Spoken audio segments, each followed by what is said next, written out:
far as I'm concerned, this Saturday night, there's not even gonna be a fight. I'm gonna mercy kill this old man. Derek is a very rude person, but soon he will learn manners. I will torture his body so that his soul learns to be humble. I'm gonna dance around him while he tried to hit me with his cane. Old man. God chose me for this fight. God is the teacher. Derek is the student, and I am God's instrument. I'm gonna knock him out round one, bitch. Wait. What did he say again? He said God chose him.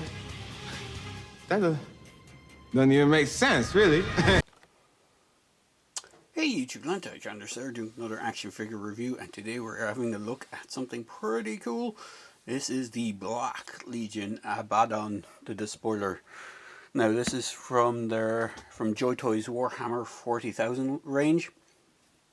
Not to be mixed up with the Horus Heresy version of the same said character. This is his more later iteration within the franchise. And we'll just have a quick look at him there. But what I want to start with is the box. So we're going to move him aside. We're going to have a look at the box, because there's some cool stuff with the box going on. And then we'll get cracking on this big honking bad boy himself. So the box itself is pretty cool. It's pretty big because it's fairly big, but it's not as big as the Horus War Master box. It is about the same height. You can barely see both of them there. Let's push them back. But the War Master Horus box is a lot wider. And the only reason I'm using this as a comparison is because they're pretty much wearing similar getup with Terminator armor, albeit his is an earlier rendition of the Terminator armor, and they both have the same claw. So you can see the box for Abbadon is about 9 inches in width, whereas Horus is about 12. They are about nearly 12 inches in height. So they are similar in height and in depth. There's not much. There's maybe, if I just bring them down, I'm not sure you can be able to see that, but it's about maybe 10 mil in the difference between the width of the boxes. So it is interesting that these are for 15 plus. So we will move this aside for the moment. We'll have a look at the box. You pretty much have the standard affair, officially licensed Chaos Space Marine logo. You have an image of the figure on the front. You have some legalese stuff on the side, and then you have a write-up about, well, you don't have a write-up of him, but you just have more images of the figure and some of his accessories. He comes with a cape piece, which you have to attach onto the figure. You have this, not sure if you can see it on this side, but he comes with a kind of a rebreather mask type thing. He doesn't come with a full helmet. I've seen people making 3D prints for a full helmet version of this guy, so that you can pop off the head. The head is easier to pop off than the War Master Horus head, because Horus has a whole bunch of cables attached to his face, so we will have a look at that when I do a comparison. But I want to open up the box. This is something I don't think I did with the Horus box, just to showcase how they're packed, because he's actually quite nicely packed inside. So you get this tray that covers up the figure. Now I think I have the stand still in here. I do. He comes with one of those plain stands, which I'll take out. But he comes with this foam lined box, which has his accessories. His sword is there. He's not really huge on accessories because of who he is. I'll put this in the right way around. But he does come with a sword himself. This is where he stands. It may look like this should be the bottom of his cape, but it's actually where his trophy rack is. But it comes with a nice foam lined box, which is something some of the kind of, the standard release figures don't come with. They only come with like a plastic tray. They went all out on the box on this guy and gave him a like foam lined interior, just to make sure he doesn't get damaged, because he's quite a chunky lad. So I'm going to pause this here and we're going to get cracking on the figure itself. So we will have a good look at this figure. So we'll start with the measurements, because while he's not a really big figure in the sense that he is so dwarfed by some of the other figures in the line, he has quite a large, takes up a large amount of space because of that huge trophy rack. And not only that, is his demon sword, which I can never remember the name of, but he does sport the Talon of Horus. So given to the tippy top of the highest point of his trophy rack, which is probably his central one, you're looking at just around 10.5 inches. So he is quite tall, which is ironic because his sword, if I get it into a more upright position, come on, Abbadon. His sword itself, we'll just go from hilt to the tip, is nearly 8, no, about 7, maybe 7.5. So his sword is nearly the entire size of the figure himself. In fact, if we go to his head, just go to the head inside the body, his head is just around 6. With the plume, it's about 7. So his power sword, technically Demon Blade, which is like a chaos version of a power sword, is the same height as him himself if he was out of his armor, which is a crazy concept. He has the Talon of Horus, which we'll get into in a minute when I do some size comparisons. He does come with some accessories. He comes with the clear plastic base, which I have not taken off because he's so big he doesn't really need it. His foot profile actually makes him quite easy to balance. He comes with 2 hands other than the hand holding the sword. So he comes with a punchy fist and a trigger finger hand for his left hand. His right hand is not interchangeable. It is articulated, but it doesn't have any swap outable parts, which is it's the way it's intended. And he does come with that rebreather, so I will try and do some close-ups of those.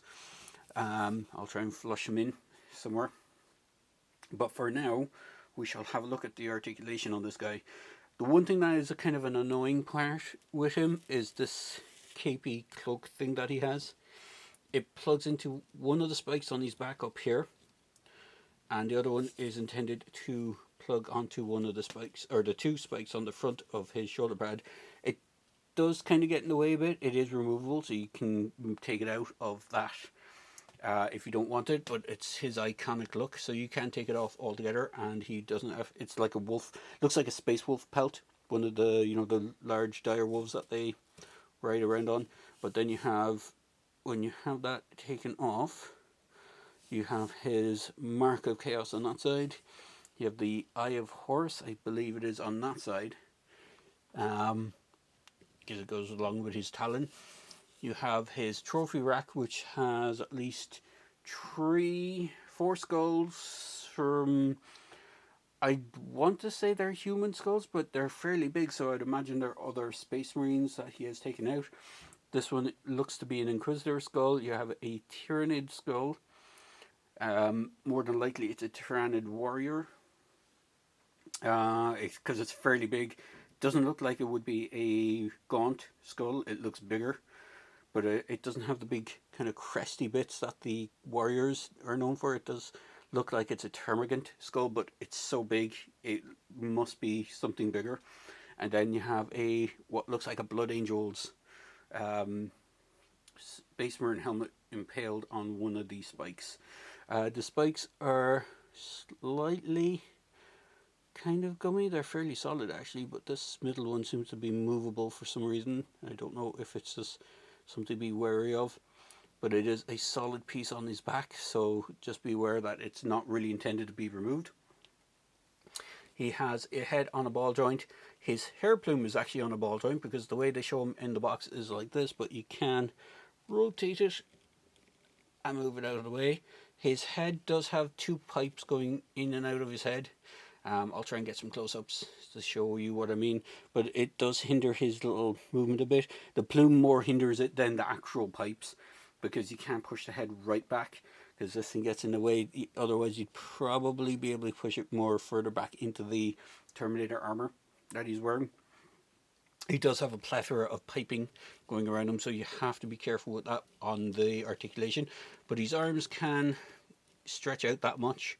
You have these cables going on either side. I don't think they do appear to be glued in place, so I don't think they're designed to pop out if you go overstretch. Similar with his sword or the weapon arm. These upper shoulder pauldrons are on a ball joint that are connected to the upper shoulder. He does actually have a upper arm swivel or bicep swivel. He has dual jointed elbows, but it is kind of hard to manipulate those. He has a ball joint for the hand. Basically, the hands are connected by a dual ball peg system, so you have some good range of movement, especially on his left. But the right hand is different, obviously, for obvious reasons. So he has, as I said, the Talon of Horus. It is movable. There is a pipe running all the way from the back of him. Yeah, it's on his back. In fact, if I turn him around, you'll be able to see it. There's like a power generator on his back, and there's a power generator for the piping that runs into the power claw. Basically, was lightning claw is literally what it is, but it's a unique lightning claw because it has a built-in storm bolter. I really love this thing. It is articulated. It isn't as articulated as its predecessor, but it is nice. You get some good range of movement on it. His legs, he has a doubled waist joint as well, so he has a joint up here and down at the waist. It is quite manipulative, so you can actually move it around the place a good bit. His legs can't really split out. That's about as far as they go. He does have a skull hanging on a chain down here, so you have to be kind of wary of it, of its placement. He does have thigh swivel. He does have double jointed knees, which are fairly hindered by the sculpting of the armor. He does have the rocker ankle boot. He has a toe cut. He also has peg holes on the bottom of his feet. So he is quite a big chunky lad. Trying to get him into position and poses is fairly easy, but it can take a few tries because he has a lot of stuff going on just to get him into those kind of poses that you might be more familiar with. But he is quite a big chunky guy. If I just do a 360, this cape is attached as well under the shoulder pads. It is probably removable. I would imagine it might be attached to the pegs that hold on the larger shoulder pads. So in theory you could probably take it off, but then you'd look kind of a little bit awkward.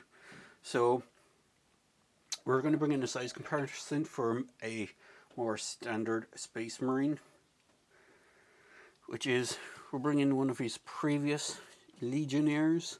This is a Horus or Sons of Horus Legionnaire.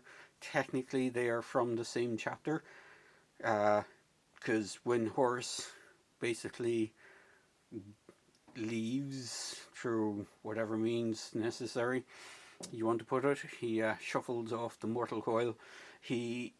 Abaddon becomes the basically ipso facto leader of the Sons of Horus, and then he rebrands them as the Black Legion. So that's why they don't have the green armor. They have the black armor with the gold trim, but they kind of keep a lot of the same iconography from the Heresy era. Because if I bring in, which I have him here, and he's a huge guy, you can almost hear that thunk as he lands on the table. He also is wearing good old wolf pelts, but you can see Horus here standing next to him. Horus is rocking. It's going to be awkward. Let me zoom out a touch and see if we can just focus up on these guys, because they're pretty big and they take up a lot of space. So Horus obviously is rocking the Talon of Horus, which is his personal weapon that he used during the Horus Heresy campaign. His one is, it's supposedly the same gauntlet, because when Horus gets defeated, Abaddon rocks up, takes the claw for himself from the fallen War Master, and basically calls himself the Spoiler and the Warlord of the Black Legion. So it is supposed to be the same gauntlet, but I guess over millennia it's been modified because it doesn't have the same look. These little skulls are now embedded on the actual gauntlet as opposed to on the claws. It still has the same, rocking the same Stormbolter configuration, but it has been slightly modified. I'd say it's because Abaddon's armor is so much smaller than Horus's. You can see the size. These are both supposed to be Terminator armor, but because he's a Primarch and Abaddon isn't, they probably had to scale it down a small bit for him. So it's almost as if you went for the Timu version of the power or the claw talon of Horus. But you can see Horus is wielding this massive mace, which again is pretty much similar to the sword. It is nearly the same size as Horus would be without the armor. So you're kind of wondering how someone can wield something one-handed like that, but apparently they do.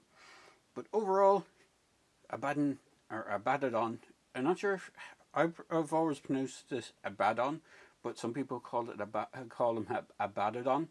So I'm not sure which way people. I suppose it's preference maybe, or it is supposed to be Abaddon.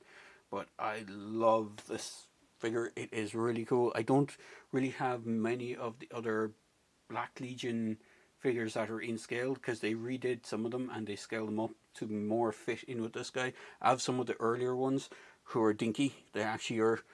If I put in this guy, the other ones are maybe like shoulder height, so they're even smaller than the Horus Heresy scale guys.